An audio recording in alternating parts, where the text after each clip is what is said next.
Buenas tardes a todos, yo soy María Concepción Sánchez Malacara y el día de hoy les voy a presentar una ponencia que he titulado El inmenso legado de los órganos tubulares en México y su preservación. La presente ponencia tiene como finalidad exponer el legado de los órganos tubulares que tenemos aquí en nuestro país, en México. Para esto, he dividido la ponencia en 3 secciones. En el primer apartado, hablo sobre el origen del órgano tubular y cómo es que llega a territorio mexicano. En el segundo apartado, menciono las características de los órganos tubulares y sus peculiaridades de los mexicanos. Y en el tercero, hablo sobre el estado en que se encuentran y su proceso de gestión para pensar en una posible conservación o restauración dependiendo del caso. El origen del órgano tubular y su llegada a territorio mexicano. Bueno, este instrumento es considerado como el rey o padre de los instrumentos. ¿Por qué? Porque es un instrumento que se encuentra dentro de la familia de las teclas y de viento. Es un instrumento muy completo. Su origen se remite a los griegos, con Ctesibio en el siglo III a.C. Se dice que él hizo el primer órgano tubular, que era un órgano hidráulico. Posteriormente, los romanos retoman algunas características de los griegos, se apropian de algunas cosas y bueno, dentro de esto están los órganos tubulares, donde en el siglo II después de Cristo hacen o utilizan un órgano, pero ahora ya no va a ser hidráulico, sino que va a tener fuelles. Después, siglos después, en el siglo X, en el siglo XI más o menos, el cristianismo adopta este instrumento y le da un uso litúrgico, lo comienzan a utilizar para la evangelización. Ya siglos después, en el Renacimiento y en el Barroco, pues se utilizan a estos instrumentos con un estilo más nacionalista, y es así como llega a territorio mexicano. México es uno de los principales países que resaltan este carácter nacional. Dentro de las características de los órganos tubulares y las peculiaridades de los órganos de México, bueno, aquí en este apartado les voy a estructurar más o menos cuáles son las partes de estos instrumentos para que tengamos una imagen general de por qué son tan importantes, por qué son llamados los reyes de los instrumentos o en este caso el padre de los instrumentos. Está conformado por muchísimas partes, pero vamos a considerar 2 elementales, 2 grandes, que va a ser la consola y va a ser la caja o cuerpo del órgano. En la consola se van a encontrar los teclados que podemos ver en esta parte, son teclados o manuales porque se tocan con las manos.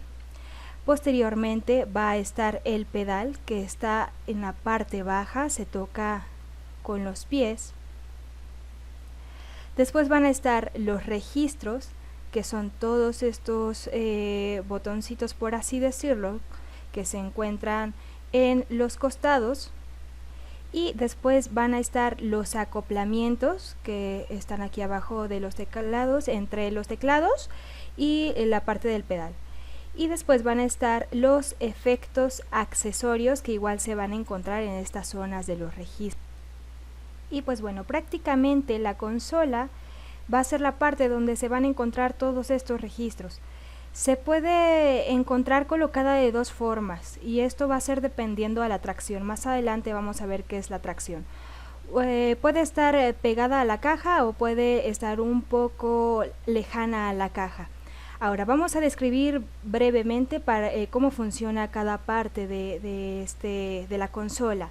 Los teclados, como ya mencioné, igual son manuales, son 4 octavas y media, aproximadamente 56 teclas, y bueno, la cantidad de teclados que tenga un órgano va a depender del constructor. Después el pedal, pues va a ser el teclado, como ya lo dije, pero va a ser ejecutado por los pies y este va a tener un rango de 2 octavas y media, aproximadamente 30 teclas. Los registros, pues van a ser aquellas placas que nos van a dar diversos efectos sonoros. Los acoplamientos lo que van a hacer es unir la sonoridad de los efectos o de los teclados y los registros entre sí. Y bueno, estas combinaciones le permite tener una gama inmensa de registros y que sea eficiente el sonido. En cuanto a los efectos accesorios, pues son timbres distintos a los comunes, y justamente aquí es donde se van a marcar los nacionalismos. Por ejemplo, en México hay efectos accesorios como son los pajarillos, que son muy comunes o representativos de esta zona. Otros efectos pues son el trémolo, el transpositor, las campanitas, las percusiones, etcétera. Cabe mencionar que aquí en México hubo grandes dinastías como la Castro que se encargaron de desarrollar estos efectos accesorios. Posteriormente, bueno, este es el primer elemento grande. El segundo elemento grande va a ser la caja o cuerpo, que va a estar integrada básicamente por tubos, secretos, tracción y fuelles. Y bueno, aquí me faltó agregar la fachada, pero va a ser muy importante para que la tengamos en cuenta. Los tubos son los cilindros de metal o madera que tienen la capacidad de emitir un sonido único por cada tubo. Es decir, cada tecla que está aquí presente va conectada a una flauta. Es por eso que pues se ven muchísimos. Después, los secretos van a tener la función de conectar el fuelle con la flauta. Aquí no se alcanza a ver, pero en un esquema más adelante vamos a ver cuáles son los secretos. Después, la tracción es el medio de comunicación entre la consola y los secretos. Hay distintos tipos de tracción: la mecánica, la neumática y la eléctrica. Aquí no vamos a ahondar o a profundizar mucho en eso. Y posteriormente se encuentra el fuelle, que prácticamente es el pulmón de este instrumento. Sin el fuelle, pues las flautas no podrían ser sonadas, no emitiríamos un sonido. Y ya por último tenemos a la fachada, que va a ser toda la parte arquitectónica que se va a ver. Antes de que pase a la fachada, aquí en esta parte podemos ver unas flautas que salen. Estas flautas igual son sonidos accesorios y se les conoce como batalla. Aquí en esta otra diapositiva ya vemos estas partes elementales en conjunto. Los secretos van a estar aquí en esta parte, decíamos que conectan a la flauta con el fuelle. Y bueno, esto es desde una vista lateral, y como mencionaba en un principio, algunas veces aquí están los teclados o la parte de la consola, en este caso se encuentra pegada a la caja. En algunas ocasiones puede estar la caja, por decirlo acá, y la consola como un mueble independiente más separado, pero bueno, eso ya depende de cada instrumento. Y bueno, hablando sobre estas particularidades regionales o geográficas, pues vamos a ver cómo cada instrumento va a ser diferente dependiendo a la zona a la que pertenezca. Es así, bueno, como llegan estos instrumentos, o como podemos hablar de las peculiaridades de los instrumentos o de estos órganos aquí en América Latina. Más o menos para contextualizar, ya vimos cómo fue el origen del órgano y cómo pasa hasta el cristianismo. Ahora bien, ¿cómo llega aquí a América Latina? Pues con todos los procesos de la colonia, de la conquista y de la colonia. Es así como aquí de este lado se comienza todo un proceso que se le llama sincretismo musical. Recordemos que previa a la conquista nuestra música era muy distinta, y a partir de la conquista pues hay un cambio de paradigma musicalmente hablando, culturalmente hablando, enorme. Se tornan y se crean nuevas expresiones. En este caso pues va a ser así como llega el órgano tubular a esta zona. Recordemos que con las primeras expediciones pues no solo llegan evangelistas o no solo llegan personas de la corte, sino que también llegan músicos, y estos músicos comienzan a enseñarle a los indios de acá, les comienzan a enseñar a tocar, a ejecutar, que es lo mismo, bueno, tocar, ejecutar, y también les comienzan a enseñar el arte de la construcción de estos instrumentos. Es por eso que ahora decimos que en México contamos con un patrimonio de órganos que data desde el siglo XVII hasta el siglo XX. Y bueno, hablando de esta parte de que ya eran los indios quienes construían estos instrumentos, pues vemos la identidad impregnada en estos órganos. ¿Dónde la vemos? Pues bueno, en los registros accesorios que mencionábamos hace rato, como los pajaritos, pero también en las fachadas comienza a suscitarse algo muy, un fenómeno muy importante, ¿no? La gente nativa de acá comienza a plasmar sus rostros en los querubines y en los ángeles que están en las fachadas de estos órganos.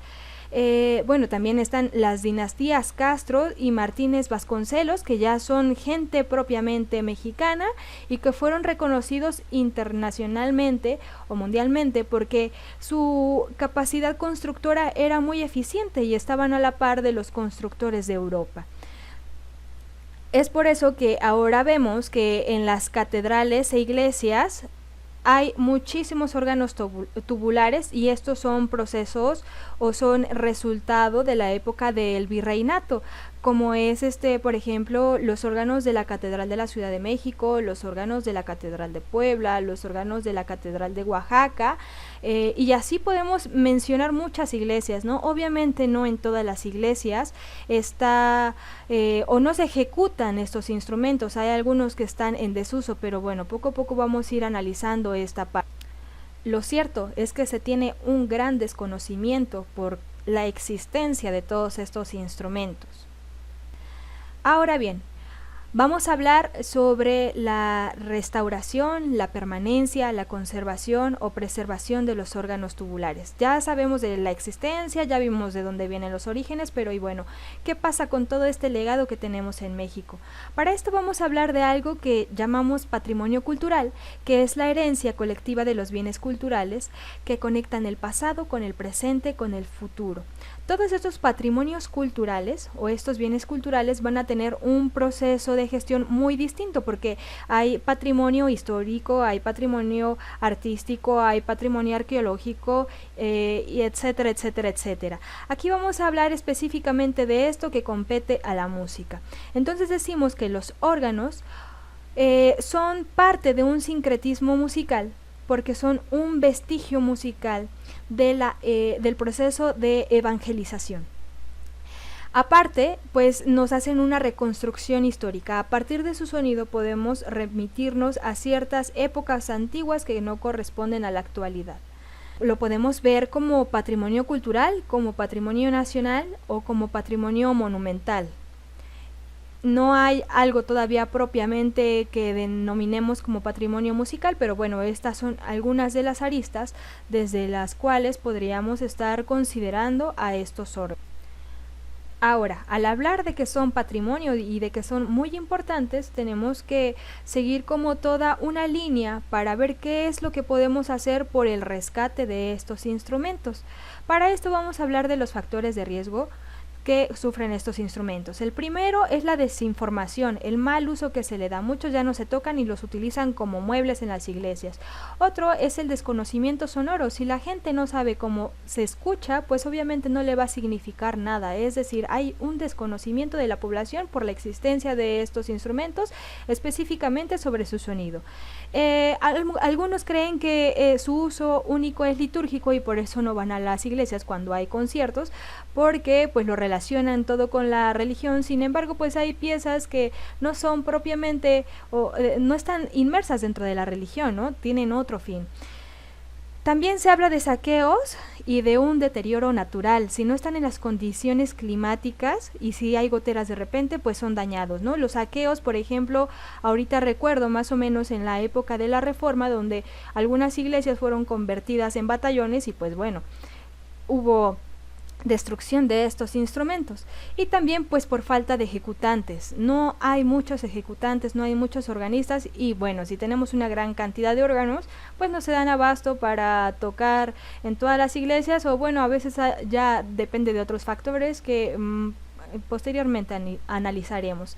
Ahora, ya que tenemos estos factores, pues hay que pensar en su preservación, porque como es un patrimonio tiene que llegar a las futuras generaciones. Pero ¿qué conviene? ¿Una restauración o una conservación? Cabe mencionar aquí que cada tratamiento o cada órgano va a ser muy distinto. Cada órgano está en una condición distinta a otro. Entonces, pues más o menos tenemos que hacer un estudio previo para poder decidir qué es lo que vamos a hacer. Pero bueno, ya tengo el estudio, ¿y ahora qué procede? Pues hay instituciones y leyes que protegen a estos órganos. Considerados en México como patrimonio histórico artístico, pues están instancias, 3 ahorita. La primera es la iglesia. La primera que tiene que actuar es la iglesia, porque pues están en propiedad de la iglesia. Después el INAH, cuando los órganos corresponden del siglo XVI al siglo XIX, y después el INBA, cuando corresponden al siglo XX. ¿Cuáles van a ser las cartas o la legislación sobre la cual nos vamos a basar para esta protección de estos órganos? Está la Carta de 1987 de la Conservación y Restauración de los Objetos de Arte y Cultura. También está la Convención sobre la Protección del Patrimonio Mundial y Cultural. Y por último está el Concilio Vaticano II, constituciones, decretos y declaraciones. Este último es a la iglesia, y este último pues bueno lo estarían ejerciendo el INAH o el INBA según sea el caso. ¿A qué instancias voy a acudir? Ya sé que existe esto, ¿ahora a dónde voy? Bueno, pues está la Coordinación Nacional de Conservación del Patrimonio Cultural perteneciente al INAH, que tiene un programa que es Conservación de Órganos Históricos de México. También está el ENCRIM, que es la Escuela Nacional de Conservación, Restauración y Museografía Manuel del Castillo Negrete, quien cuenta con el coloquio de conservación de órganos tubulares y obviamente pues con un grupo amplio de restauradores. Está AMAO, que es la Academia Mexicana de Música Antigua para Órgano, y está IOYO, el Instituto de Órganos Históricos de Oaxaca. Con ellos nos podemos dirigir cuando nosotros queramos hacer algo sobre algún órgano que tenemos conocimiento que está un poco en el olvido, en desuso, y queremos hacer algo por él, ¿no? Bueno, esto es presentar el panorama general de del gran legado que tenemos de los órganos tubulares en México. Sin embargo, pues hay otro proceso que sería el proceso de gestión, ¿no? De ya llevar a la acción para empezar a hacer el rescate de estos instrumentos para ver si conviene una restauración o una conservación o qué es lo que procede, y pues bueno, posteriormente su ejecución, ¿no? Pero bueno, eso ya sería tema de otra ponencia y de otro tema de acción de la gestión cultural. Para concluir, pues bueno, podemos decir que los órganos tubulares son instrumentos de gran valor, tanto en el sentido constructivo, o sea, en el sentido del instrumento, de la parte material y de la parte inmaterial, pero también del recorrido histórico, porque datan desde los griegos y llegan hasta nuestras épocas, y hay variantes nacionales, hay variantes regionales, ¿no? Entonces es un patrimonio que estuvo en el pasado, que está en el presente y que es conveniente que pase al futuro. Ahora, en México podemos decir que está la dinastía Castro y Martínez Vasconcelos, que fueron reconocidos mundialmente. Pero también estas dinastías y los constructores de acá, otros constructores de los que a lo mejor ahorita no estoy hablando, pues plasmaron esta identidad en las fachadas y en los efectos accesorios. Entonces por eso son instrumentos únicos que tenemos que considerar que pasen al futuro, por eso tenemos que buscar su preservación.